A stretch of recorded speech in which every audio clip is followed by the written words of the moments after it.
Okay, so hello everyone.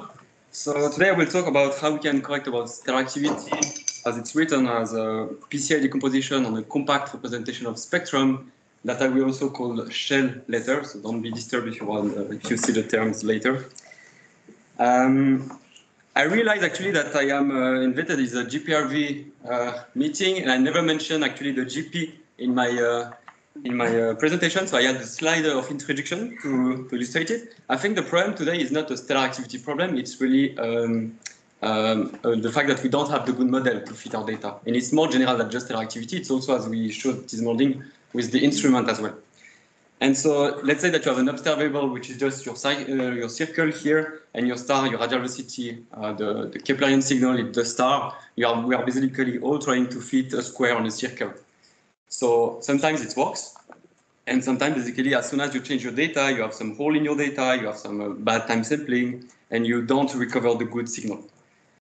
So in fact, your model of radial velocity, it's always expressed like this. It's a complex function that we are all trying to find, and it depends on some parameters, so the stellar activity, the instrument as well, and the planet that we want to detect.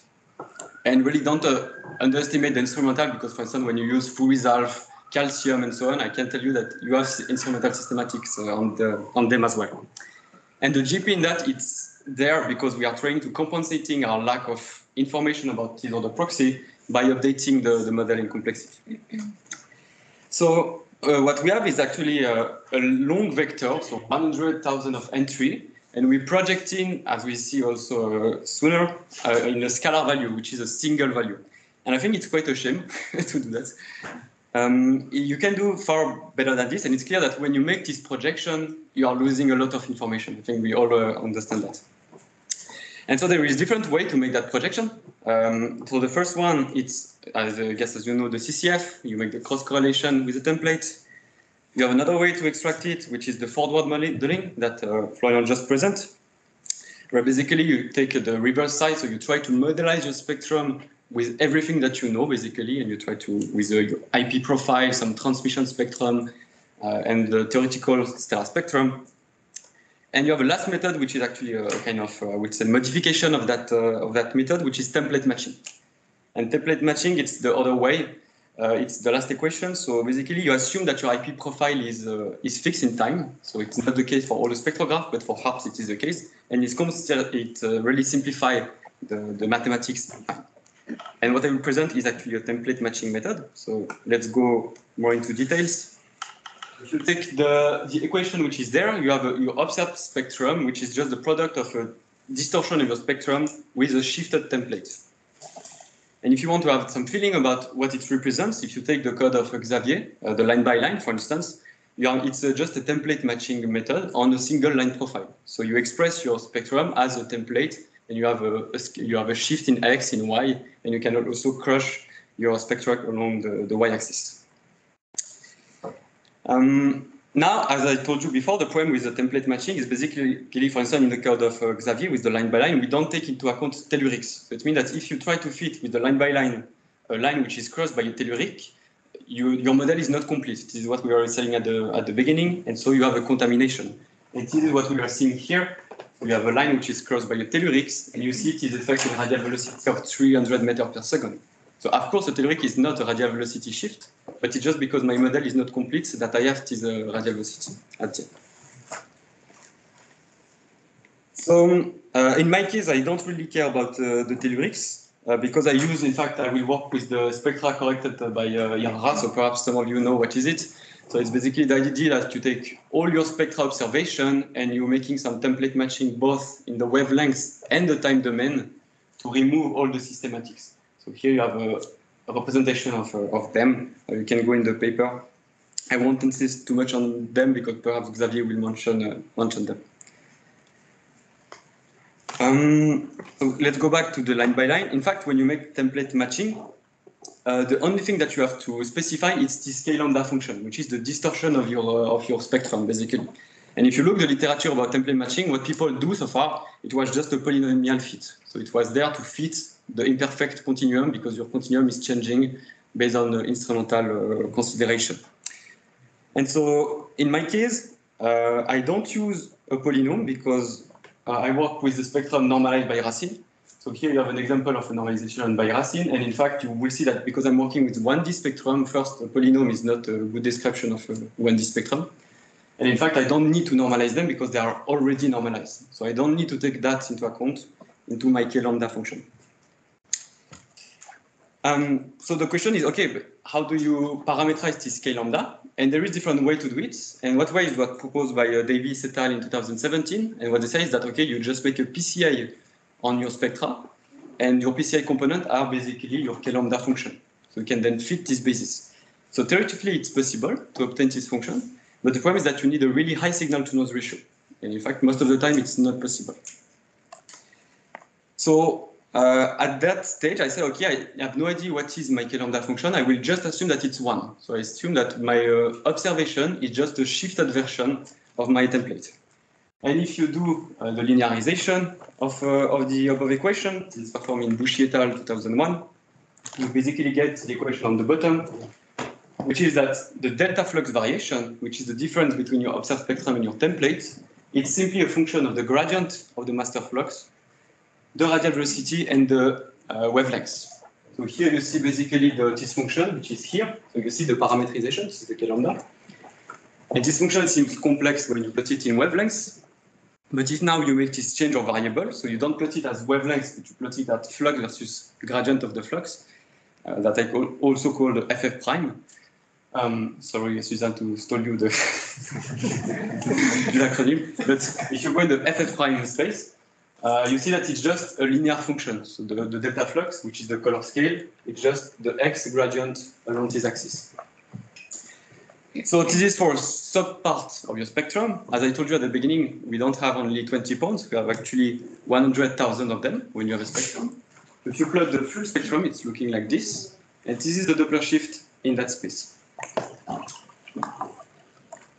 Where you're taking the residual, you're taking a residual from the data and a gradient from your template, or are you measuring the gradient from your data directly? You measure the gradient from the template. So you're taking the gradient from the template, and the residual is data minus template. Yeah. And there. Good. Yeah, exactly.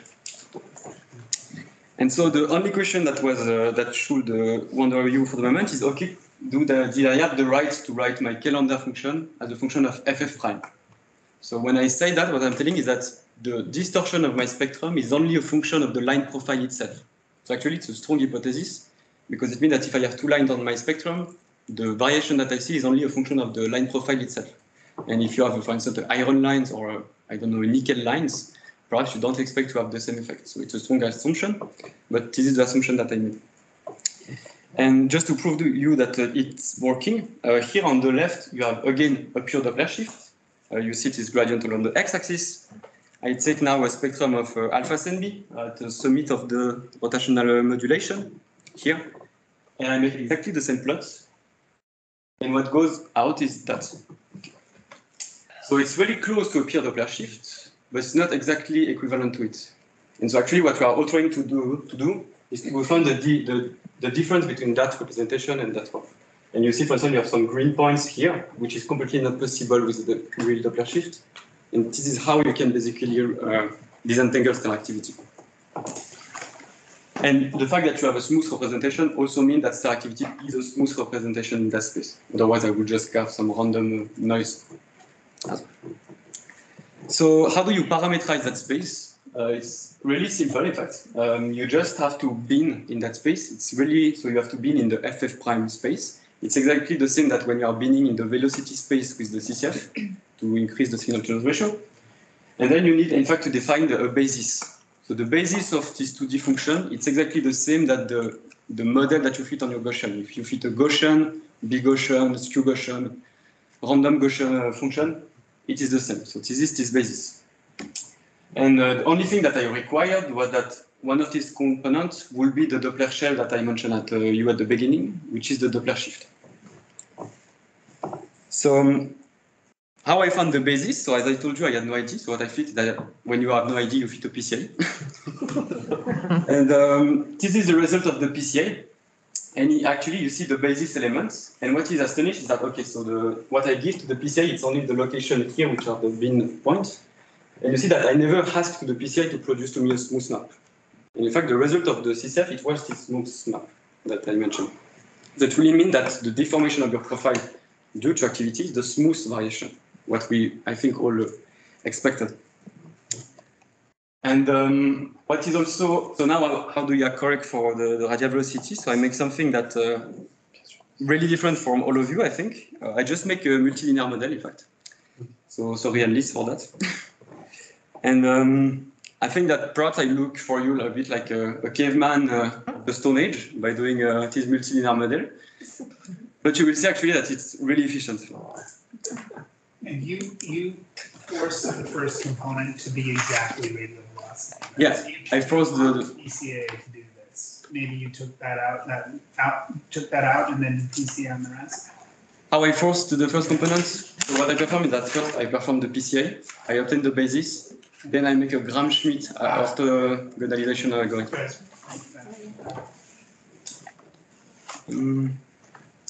Sorry, I have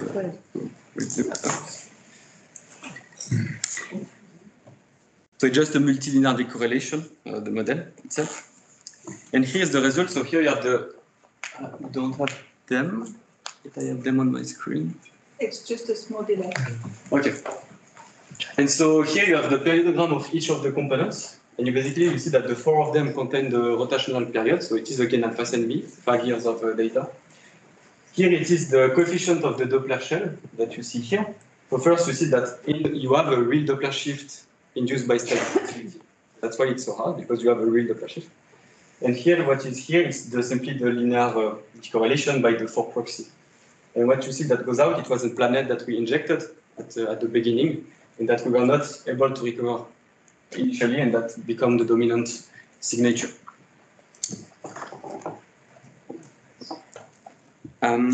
So yeah, so actually I was quite impressed because we have 300 observations for T-star, and we only fit the multilinear model of 4 vectors, and it was really working quite well. And I know that multilinear models are not perfect, so that's why I want to improve them with Suzanne for the next years. And what is at least really nice with multilinear model is that they are really rigid. This means that it's really hard to absorb a signal when you have a multilinear model. And here it's just a measurement of that absorption.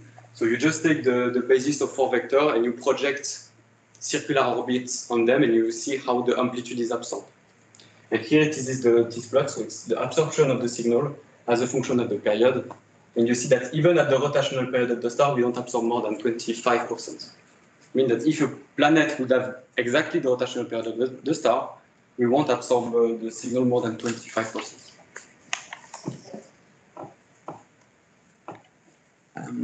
Okay, so go back to this basis. So it's not always straightforward to understand what they represent. What is nice is that you can always try to make the deep projection of that basis.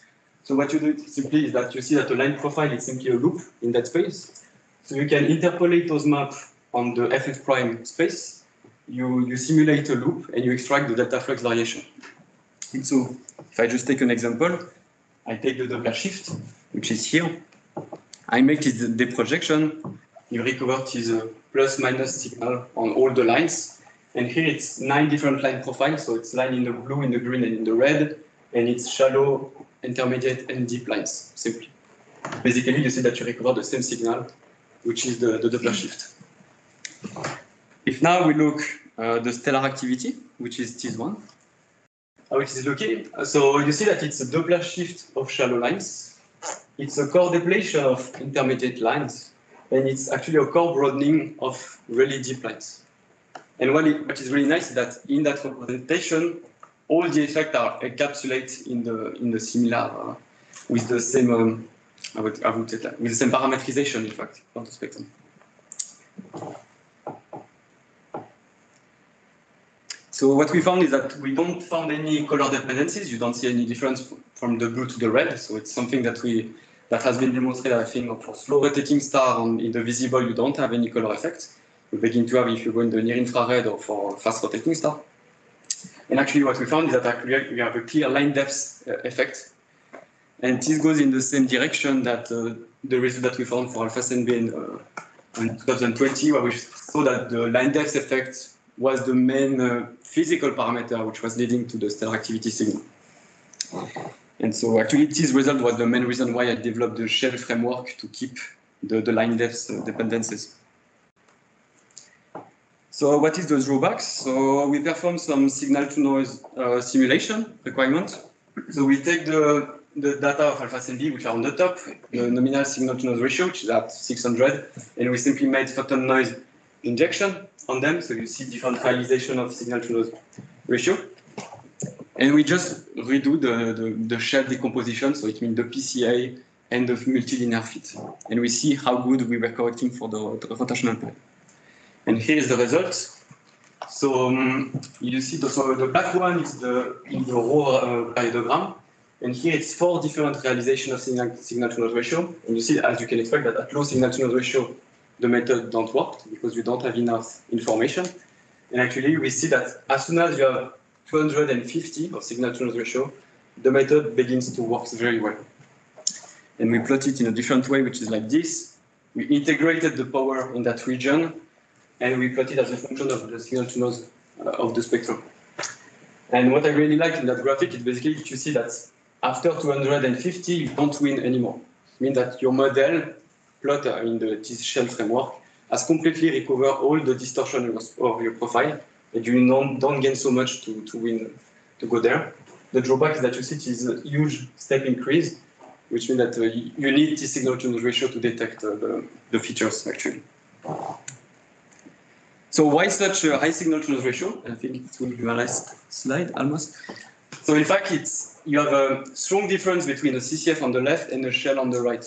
When you have a CCF, each of your velocity beam contains the same fraction of your spectrum. It means that you always have somewhat the same information content in all of them, which is mostly about 3%.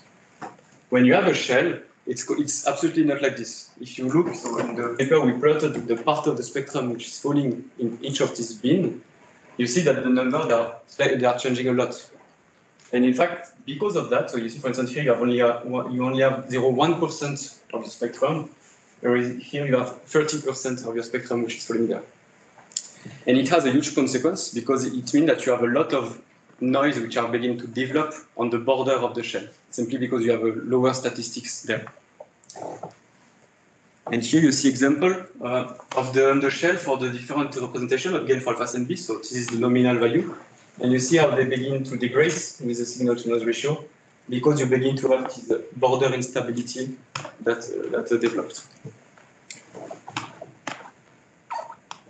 So what can we do about it? So what I would like to do on my side is to, in fact, not fit a PCA. I simply use fit a PCA because it was I didn't know what to do else. But if you had a model for those variations, for instance, if you have the Zeeman broadening, you know what the Zeeman broadening is doing, you can fit it in that space. And then you can, you are no more affected by the noise. Today I am affected by the noise because my PCA don't take into account the uncertainties. But when you have a multilinear model, you can take into account the uncertainties easily. So it will be the first thing. And the way that you can do it is also to increase, in fact, the binning, but I would not recommend to go in that direction because, I don't think it is the good way to go. So I will conclude on that. So the shell, it's a template matching representation, which is a data-driven parameterization by a PCA, which allows you to fit simultaneously the Doppler shift and distortion of your line profile. It kept line depth dependencies, which is really the main effect. Actually, the first shell that I show you, the one which is correcting very well on the stellar activity on alpha and B, I tried a lot to detect it at the CCF level, and I never managed to obtain it. It means that when you make a CCF, you lose some information because you project a more compact representation. And so it's correct for the rotational period, but the drawback is that you require this signal to noise ratio of 250, which is high, but which is, I think, possible to obtain for close stars, which are really bright in the sky. So I think it's, I'm finished.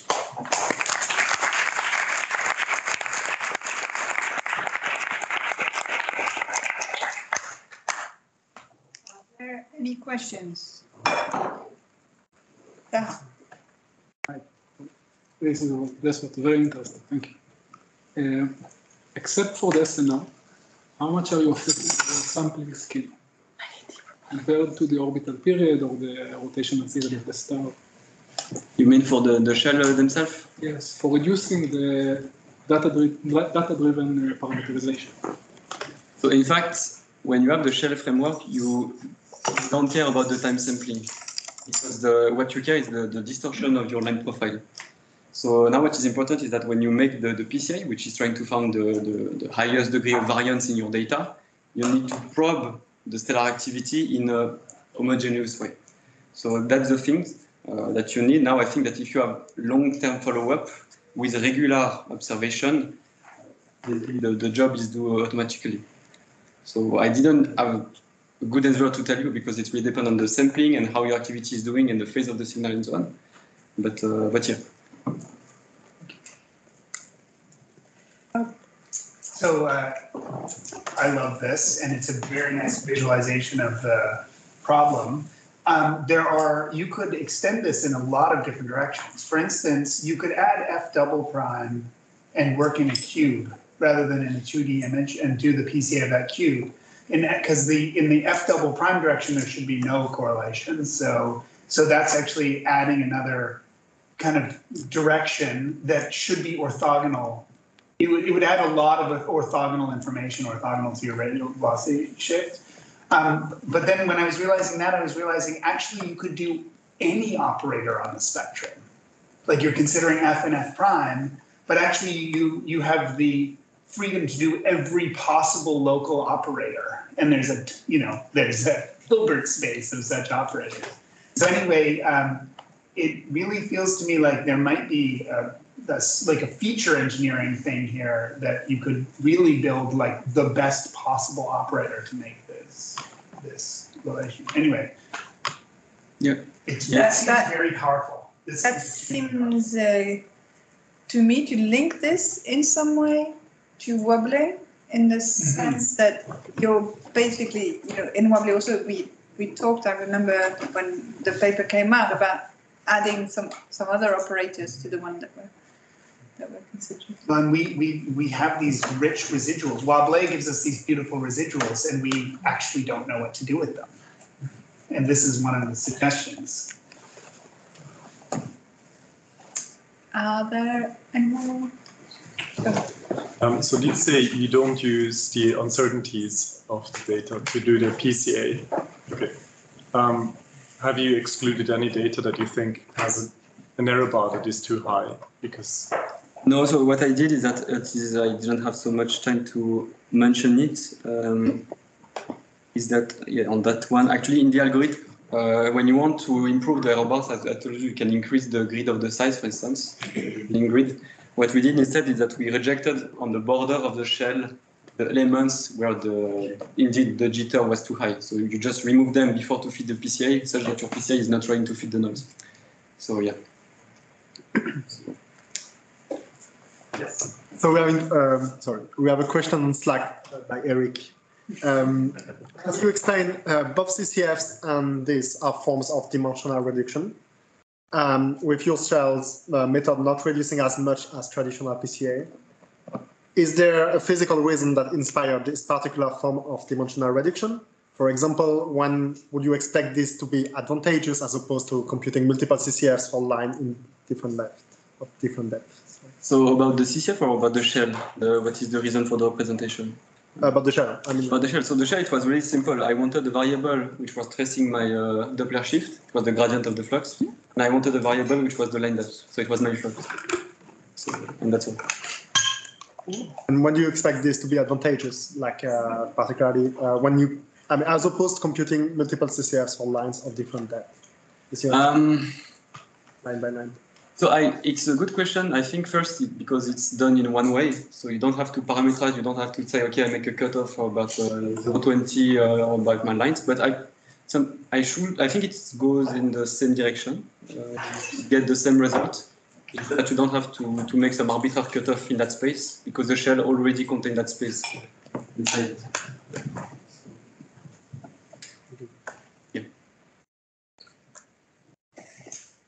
Any more questions for? But actually, it's not true because you don't know. I'm sorry, it's not true because you don't fit simultaneously the Doppler shift. What you can do with the shell when you compute the CCF, first we compute the CCF, then you fit a model on it to extract the radial velocity. When you fit a shell, you fit everything at the same time, inclusively the Doppler shift actually. So it's not strictly speaking the same. Heather. In this plot here, I can't quite see the x-axis of that signal to noise one. Was this a really high signal to noise observation or it was alpha and then you degraded it? Is that and then that's it was alpha N B. So alpha N B, you are limited by the flat field on ARPS actually, and so it was around 600 of signal to noise ratio. okay. And then we injected photon noise on them. So Okay. it's real data, but indeed, as you said, it's really exquisite.